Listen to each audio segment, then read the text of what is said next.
এখানে যা দেখতেছেন তার চেয়ে আরো খারাপ অবস্থা অন্য অন্য জায়গায় যেই সব জায়গায় স্পিড বোট নাই, কোনো কিছুই নাই ওখানে যাওয়ার মতো তাদের দেখার মতো কেউ নাই, কারণ এতটাই ভয়াবহ অবস্থা, এতটাই খারাপ অবস্থা।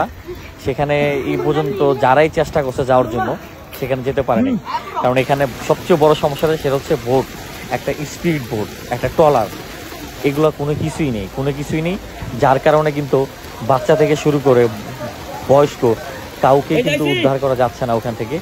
অসংখ্য মানুষ শুনেছি যে পানির সাথে ভাইসে গেছে।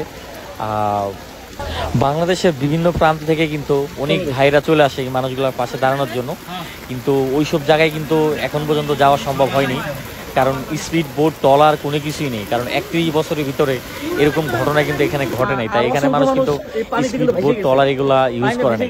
আর আরেকটা বিষয় হচ্ছে যে এই মানুষগুলা কিন্তু 12 ঘন্টা 14 ঘন্টা পানিতে ছিল, এক কাপড়ে বের হয়েছে। তা ঢাকা থেকে যারা আসবেন ভাই, অবশ্যই আপনারা শাড়ি কাপড় নিয়ে আসবেন, অবশ্যই তাদের জন্য লুঙ্গি গামছা নিয়ে আসবেন, অবশ্যই শীতের একটু কাপড় নিয়ে আসবেন, কারণ মানে শীতে কাতর হয়ে এই মানুষগুলা কাঁপাকাঁপি করে, কারণ এক কাপড়ে কিন্তু আইছে, এক কাপড়ে আপনি বের হয়েছে ঘর থেকে, কোনো কিছুই কিন্তু সাথে করে আনতে পারে নাই, যে কারণে কিন্তু মানুষগুলা কিন্তু মানে বিভিন্ন অসুস্থ হয়ে যেতেছে, বিশেষ করে মানে পানির যে চুলকানি থেকে শুরু করে আরো নানান রোগ কিন্তু এই মুহূর্তে দেখা যেতেছে।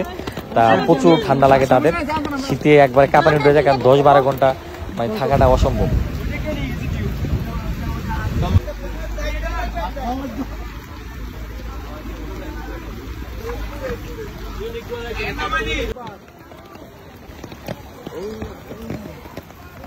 সামনে